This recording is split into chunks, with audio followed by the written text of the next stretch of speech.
샬롬, 반갑습니다. 저는 동아대학교 18학번 이인영 순당입니다. 여러분, 다음 주가 되면 드디어 새학기가 시작됩니다. 물론 코로나19로 인해 캔버스에 못 가는 순당님들도 많을 거라 생각합니다. 하지만 오늘 캔버스 시간을 통해 순당의 삶을 다시 한번 기대하고 꿈꾸는 시간이 되기를 소망합니다.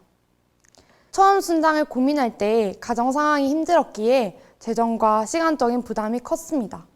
누군가를 케어할 여유가 없었고 TSD에 다녀오면 당연히 순당 서야 된다는 말들과 분위기가 싫었습니다. 순당의 삶에 대한 가치는 알고 있었지만 그 가치들은 저에게 먼 이야기였습니다.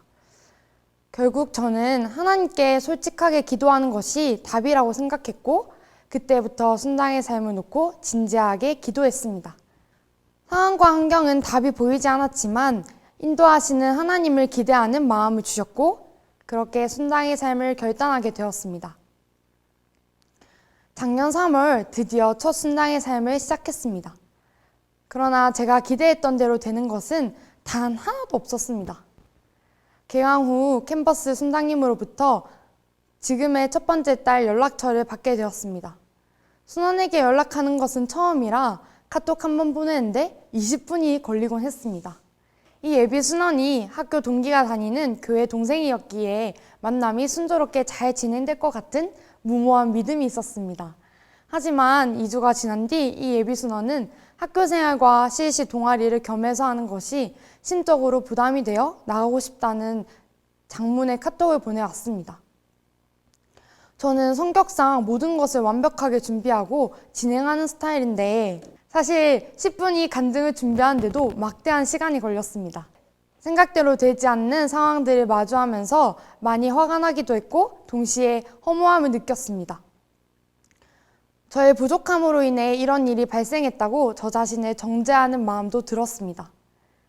이 일을 겪은 후 한 순당님을 만나게 되었습니다. 순당님은 저에게 순원이 나갔다가 다시 들어올 수 있는 변수의 상황들을 앞으로도 마주하게 될 수 있다고 하셨습니다. 그래서 너를 만나고 나간 모든 순원들의 이름을 기억하며 그들을 위해 기도하는 순당이 되었으면 좋겠다고 조언해 주셨습니다. 그러나 저에게 순당님의 조언이 이상적인 기도로 여겨지지 않았습니다. 어느 날 간사님께서는 순원을 위해 기도하자고 하셨는데 순원과의 만남이 거의 없었던 저는 무엇을 기도해야 될지 몰라 사람들의 소리만 듣고 있었습니다. 그때 하나님께서는 개강 후에 만났던 그 자매를 위해 기도할 수 있는 마음을 주셨습니다. 깊이 알지는 못했지만 그 자매가 CC 공동체가 아니어도 어디든지 주님과 동행하는 삶을 살게 해달라고 기도했습니다. 그 후에 지금의 둘째 딸 순원과의 만남이 있었습니다. 이 순원은 CEC 플랫폼을 보고 자발적으로 들어왔기 때문에 CEC 활동을 함께 할 수 있을 것이라는 기대감이 있었습니다.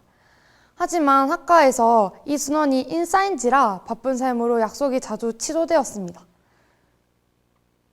이렇게 저의 1학기 순사역은 순원과의 만남을 위해 노력만 하다가 끝을 맺게 되었습니다. 한 학기 동안 저는 하나님 사역에 동참하기 위해 최선으로 시간과 재정들을 내어드렸고 노력했습니다.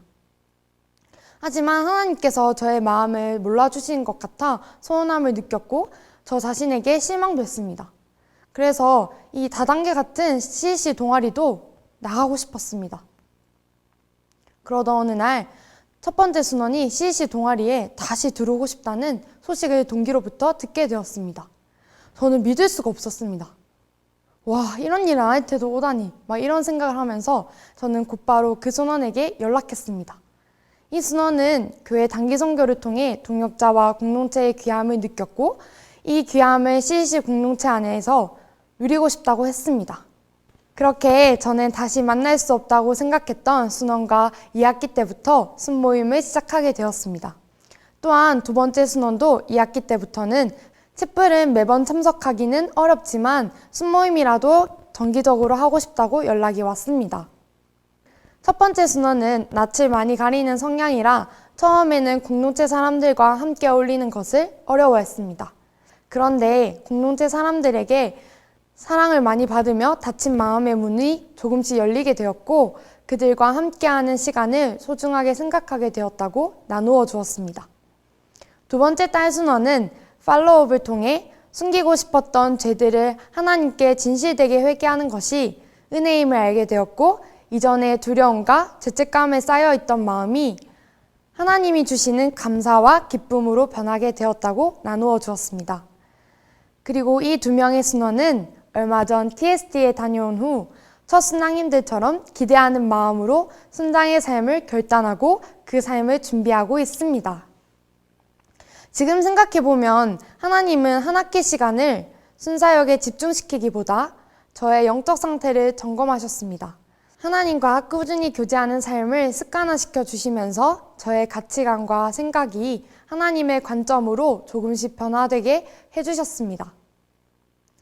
저의 행위를 보고 사랑해 주시는 분이 아니라 존재 자체로 한결같이 사랑해 주신다는 사실을 깨닫게 되었습니다. 또한 순원들의 변화를 통해 하나님의 일하심을 경험하게 되었습니다. 하나님은 제가 기도했던 모든 영역들을 잊지 않으시고 주님의 때에 열매 맺게 하시는 분이셨습니다. 때로는 그것이 저의 생각과는 다를지라도 협력하여 선을 이루어 가시는 주님을 조금씩 신뢰하게 되었습니다. 제가 순원 때에도 엄순이 말씀, 기도, 전도 강조했지만 사실 잘 듣는 척하면서 한 귀로 듣고 한 귀로 쓱 흘렸습니다. 그러나 순당의 삶을 살면서 실제로 경험하게 된 주님과의 교제는 생각보다 더 풍성했습니다. 예언은 아니지만 때로는 순원에게 상처를 받을지도 모릅니다. 그럴 때마다 포기하고 좌절하는 마음을 가지기보다 주어진 어려움들을 훈련의 과정이라고 생각하셨으면 좋겠습니다. 그리고 순장의 삶을 통해 캠퍼스에서 일하시는 하나님을 더 깊이 알아가는 시간이 되기를 소망합니다. 샬롬! 기도함으로 하나님의 때를 잠잠히 기다리며 그분의 역사하심을 기대하는 순사역이 되시길 함께 기도하겠습니다. 감사합니다.